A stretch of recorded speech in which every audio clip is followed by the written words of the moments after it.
Olá, eu sou o Zaratude e este é o Newcast, um canal onde eu falo de animes. Esse é o Analisando a Obra, um vídeo onde dou minhas opiniões sobre algum anime.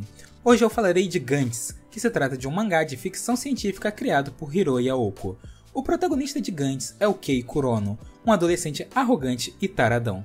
Sério mesmo, essa é a melhor definição do Kurono no início da história. Ele estava em uma estação de metrô, lendo uma revista, até que ele percebeu que o Masaru Kato, um velho amigo de infância, estava a poucos metros dele. O Kurono ignorou ele inicialmente. Logo depois, um mendigo caiu nos trilhos e o Kato foi de imediato ajudar. Aliás, o único. Quando Kato reconheceu seu velho amigo de infância, ele pediu ajuda. O Kurono, meio que no piloto automático, sem nem mesmo entender o porquê, resolveu ir ajudar. Eles conseguiram colocar o mendigo de volta na plataforma, salvando a vida dele, mas por azar, o metrô veio logo em seguida e o Kurono e Kato não tiveram como escapar. Foram atropelados e morreram. Misteriosamente, quando deram por si, eles estavam dentro de um quarto. Havia um monte de pessoas nela e não tinham como sair. A única coisa que eles sabiam é que ainda estavam no Japão, já que pela janela eles conseguiam ver a torre de Tóquio. Todos eles ali tinham uma característica em comum. Foram parar naquele local logo após morrerem. É importante frisar que as pessoas vão chegando aos pouquinhos, não são todas de uma vez. Inclusive é bizarro, as pessoas vão sendo formadas por um laser, é muito louco. Havia uma coisa que chamava muita atenção naquele quarto, uma esfera negra enorme. Essa esfera é Gantz, aquilo que dá nome ao mangá. Pouco depois de todos se apresentarem, a esfera negra começa a tocar uma música, e todos reparam que textos começam a aparecer nela, inclusive dizendo que agora a vida de todos eles pertencem a ela. Gantz então diz que eles irão lá para fora caçar um alienígena. Logo em seguida, a esfera se abre e lhes fornece algumas armas futuristas e um traje. Eles são teletransportados para fora e um contador começa a regredir. Eles agora têm um limite de tempo para caçar e matar esse alienígena. E é a partir deste ponto que começa o desenrolar da história. Como vocês podem perceber, Gantz se trata de uma história de sobrevivência. Basicamente, algumas pessoas irão morrer e quando isso acontecer, elas vão ser transportadas para aquela sala. Obrigatoriamente, elas vão ter que entrar no jogo de Gantz e caçar algum alienígena. Se conseguirem derrotar o alien, ótimo, mas não adianta de nada, porque após alguns dias, Gantz sempre vai convocá-los para aquela sala novamente e eles vão ter que enfrentar novos aliens. Pessoas completamente aleatórias sempre vão ser convocadas para aquela sala, e elas vão ser obrigadas a caçar um alienígena para sobreviver. Elas não têm escolha. Assim como Gantz avisou, a vida de todos agora pertence a ela. Se quando você sair da sala você tentar fugir, Gantz vai te matar. Logo, você é obrigado a participar deste jogo e enfrentar os alienígenas, os quais grande maioria são muito hostis e vão te matar em um golpe. Esse é inclusive o principal motivo de novas pessoas sempre serem chamadas para aquela sala. Tem vezes que literalmente todo mundo morre, seja por não entender o que está acontecendo ou por não ter habilidade para enfrentar os alienígenas poderosos. Então o principal foco do enredo de Gantz vai ser justamente esse, mostrar os personagens tendo que obrigatoriamente caçar alienígenas para sobreviver.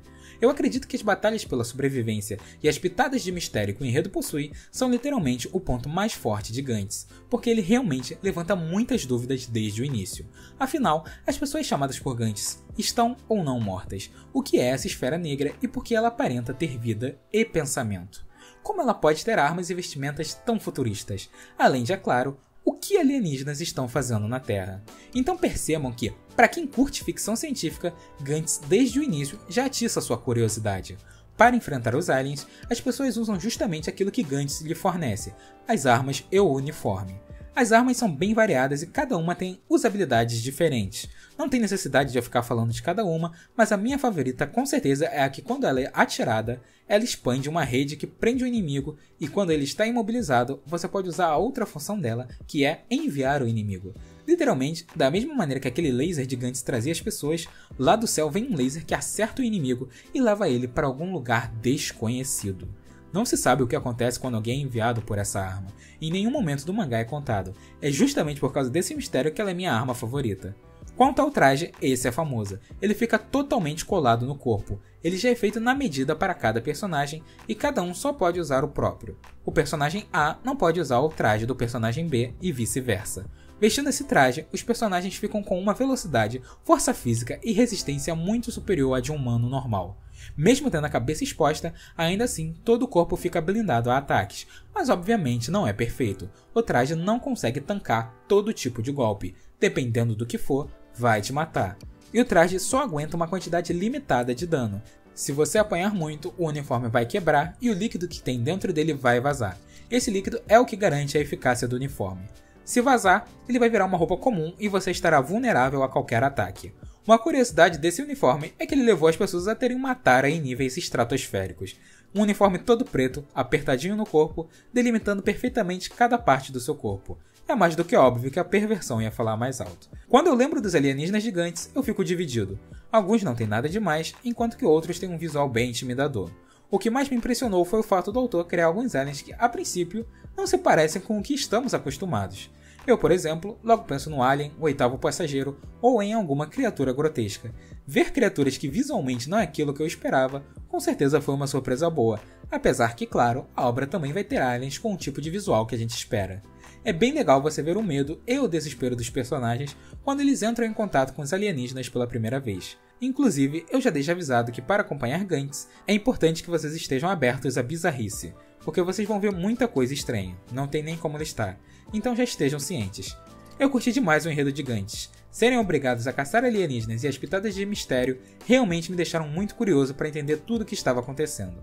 Quanto ao mangá, apesar de Gantz ser muito extenso, ele flui muito bem e rápido. Eu diria que do capítulo 1 até o capítulo 200 mais ou menos, é muito rápido de se ler. Gantz tem quadros bem grandes em cada página e pouco texto. Isso faz com que você avance muito rapidamente.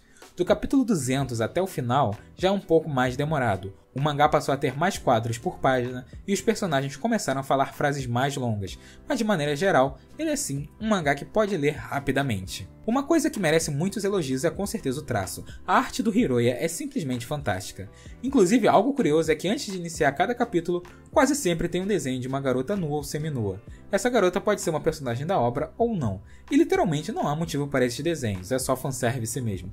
Tenho certeza que se alguém perguntasse ao Hiroya quanta mulher pelada ele já desenhou na vida, ele com certeza apenas rebateria perguntando se você é capaz de contar quantos pães já comeu na vida. Vocês podem ficar tranquilos que a adaptação foi fiel. Eles não mudaram a história ou coisa do tipo. Gantz é um mangá bem violento, com desmembramentos, sangue, nudez e nada disso foi censurado. Só fiquem atentos porque o final da segunda temporada não é canônico. Sendo bem sincero, é um lixo. Só pra vocês terem ideia, quando eu estava vendo o anime, eu estava achando os últimos episódios tão ruins que mesmo sem ler o mangá, eu já sabia que aquilo era filler. Então já fique esperto. Assiste a primeira temporada toda e quando chegar na segunda, os acontecimentos são canônicos até o episódio 8. Depois disso, para saber como a história continua, tem que ir para o mangá. Quanto aos personagens, acho relevante falar de 4. Muitos outros vão aparecer ao longo da história, mas vamos focar apenas nos iniciais. O Kurono é o principal protagonista, e assim como eu disse lá no início, ele era um cara arrogante e taradão. Ele mora sozinho e você vê que a família claramente não se importa muito com ele. Vendo apenas pelo anime, inicialmente eu não me surpreenderia se você achasse o Kurono alguém bem chato e sem graça. Você também percebe o quanto ele é imaturo, e acredite, demora um pouco para ele evoluir, mas quando isso acontece, vale a pena. Sério mesmo, comparar o Kurono do início da obra com o do fim do mangá, você pode até achar que são personagens completamente diferentes. Apesar de ser alguém muito hesitante e medroso no começo, ele logo começa a despontar como líder do grupo e um bom líder. O Kato seria o protagonista secundário. Antes de toda a loucura começar, ele perdeu os pais ainda novo e sua única família restante é o seu irmão mais novo. Apesar de eles morarem com a tia, nem dá pra chamar ela de família, já que ela odeia os dois e os maltrata sempre que pode. O Kato é aquele que inicialmente vai ganhar o título de líder da equipe, já que ele sempre está fazendo o possível para orientar os personagens de modo que todos sobrevivam. Ele claramente é bem mais sentimental que o Kurono e tem mais dificuldade para tomar atitudes difíceis. Ele é alguém bem alto e um tanto intimidador para a maioria dos personagens. A Kei Kishimoto é a coadjuvante que se torna amiga do Kurono e Kato. Ela é quem aparece na sala logo após a chegada dos protagonistas, então ela está presente desde o início. Ela cometeu suicídio porque vivia uma vida infeliz com a família, e essa infelicidade meio que vai perdurar com ela o tempo todo. Eles meio que vão formar o trio principal, sempre ajudando um ao outro, e por fim, o outro coadjuvante é o Joichiro Nishi, um adolescente que com certeza é bem mais arrogante do que o Kurono, mas em compensação é um jogador veterano, e ele é quem vai dar algumas explicações sobre Gantz. O Nishi, em geral, é um personagem bem egoísta e misterioso durante a história inteira, mas ele é importante porque é o único que já esteve naquela situação antes. O desenrolar da história de Gantz tem seus lados positivos e negativos. Apesar de eu achar que os pontos positivos são bem maiores que os negativos, é inegável que os negativos pesam bastante. Gantz está longe de ser um mangá perfeito. Há coisas que realmente não tem como defender. Há um momento no enredo em que as coisas são simplesmente jogadas na história, sendo que antes as coisas nem haviam sido trabalhadas. Isso sem falar de muita coisa que não foi explicada e acontecimentos que no final não levaram a lugar algum ou simplesmente não fazem sentido. Daqui a alguns dias eu vou lançar um vídeo onde vou falar sobre isso bem mais detalhadamente. Agora vamos falar do filme Gantz O, que caso você não saiba, é um filme todo em CGI que adapta uma parte do mangá. Talvez vocês estejam se perguntando, esse filme é uma continuação da segunda temporada? E a resposta é sim e não. Sim, porque os acontecimentos do filme são canônicos. De fato, teve umas alterações aqui e ali, mas a Batalha de Osaka está no mangá. Só que a resposta também é não, porque existe uma lacuna muito grande entre o fim da segunda temporada e o filme. Na verdade, dizer que é uma lacuna eu estou sendo muito gentil. Existe uma cratera. São aproximadamente 150 capítulos que não foram adaptados. Aconteceu muita coisa importante entre o fim da segunda temporada e o filme, e para vocês saberem, só lendo o mangá. De verdade, eu achei o filme bem bonito e também acho que animaram muito bem. Apesar de eu ainda preferir a animação tradicional que nós já estamos acostumados, eu tenho que reconhecer que foi um bom trabalho, principalmente se você for comparar com outras coisas em CGI que existe por aí. Em geral, você não precisa ler o mangá para entender esse filme, você pode partir direto da segunda temporada para ele, mas obviamente esteja ciente que está faltando muita coisa, e que você vai ter que ler o mangá para saber o final da história, pois mesmo depois do filme, ainda falta muita coisa. Gantz ainda possui uns mangás extras, mas nenhum deles é obrigatório, pois não acrescentam em nada ao mangá original. Caso alguém goste muito da obra e esteja com saudade, anos atrás saiu o Gantz G, que não tem nada demais, não tem nenhum personagem da história original, mas para quem curte, é bem rapidinho e segue a linha que já estamos acostumados. Atualmente existe um mangá chamado Gantz Z em publicação, só que esse se passa no período Edo. Eu estou acompanhando, mas realmente não tem nada demais por enquanto. Eu acredito que assim como Gantz G, ele não vai ser longo, talvez nem passe dos 20 capítulos. É sempre ótimo quando um mangá que a gente gosta recebe um conteúdo novo, afinal, serve para matar a saudade da obra, e muitas vezes nos dá nostalgia da época em que líamos o mangá original. Só que sinceramente sou contra fazerem isso.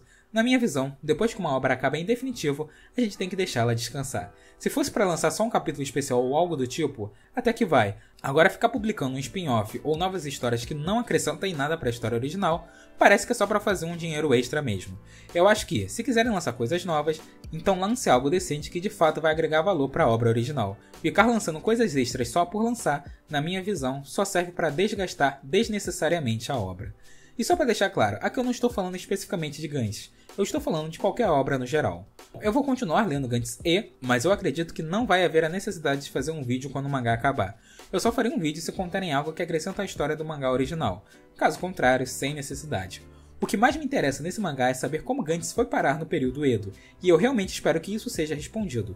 E agora vamos ao live action, que caso não saibam, Gantz possui 3. Em geral, eu achei todos os filmes medianos. Eles não são ruins de forma alguma, mas também não são excelentes. O primeiro filme é o único que segue a história no mangá e anime. Na verdade, ele conseguiu fazer a proeza de adaptar exatamente até onde o anime foi. É surreal ver que eles conseguiram compactar 21 episódios em apenas 2 horas. Só que, claro, é mais do que óbvio que muita coisa teve que ser retirada e algumas coisas foram mudadas. Então, assistir esse filme é equivalente a assistir o anime, com a diferença do filme se tratar de um resumão bem agressivo. O segundo filme, na verdade, apenas se trata do primeiro, só que visto de outro ponto de vista. Existe um investigador que está coletando provas de que os acontecimentos estranhos que estavam acontecendo na cidade estão interligados, e ele quer descobrir o que realmente está acontecendo. Ele havia percebido que sempre quando supostamente alguém morre, o corpo dessa pessoa desaparece misteriosamente, e no mesmo dia em que elas desaparecem, algum lugar da cidade aparece destruído, sem explicações plausíveis, além de no dia seguinte, algumas pessoas sumidas aparecerem novamente. Então, basicamente o segundo filme se trata disso, relembrar os acontecimentos do primeiro filme com um investigador buscando e analisando informações. E finalmente o terceiro filme, que é a continuação direta do primeiro filme. Esse aqui já segue uma história totalmente original. Só que quem já leu o mangá inteiro consegue perceber que muitos elementos e acontecimentos que aconteceram lá na frente foram trazidos e adicionados ao filme. Então se você assistir com atenção, vai perceber as referências e inspirações tiradas do mangá. O final do filme é original e completamente diferente do final que tivemos no mangá anos depois. Eu só achei uma pena que no filme não apareceu coisas como o veículo futurista e uma variedade maior de alienígenas. Só que claro, é compreensível. Nós estamos falando de 2 filmes que juntos dão 4 horas. Não tinham como botar tudo. Eu acho que o mais legal do filme são as cenas de ação e a oportunidade de ver os trajes e armas sendo realmente usados por pessoas reais. Então, acho que se você for a assistir esses filmes, esse será o motivo, porque fora disso, realmente não há necessidade de assisti-lo. Em geral, acho que Gantz vai agradar aqueles que procuram obras com uma temática mais adulta e que curtam ficção científica e uma história violenta. Gantz meio que já se tornou um clássico cult e muitos o consideram como um dos melhores mangás já feitos. Apesar de suas falhas, ele realmente tem seus méritos por ser uma referência no seu gênero. Aqui no Brasil, o mangá foi publicado pela Panini, então caso tenha interesse, basta procurar. Se você já viu o anime e quer continuar no mangá, leia a partir do capítulo 90. Inscreva-se, porque nesse canal eu com certeza darei minha opinião sobre animes do seu interesse. Deixe seu gostei e comentem sugestões de vídeos. Obrigado.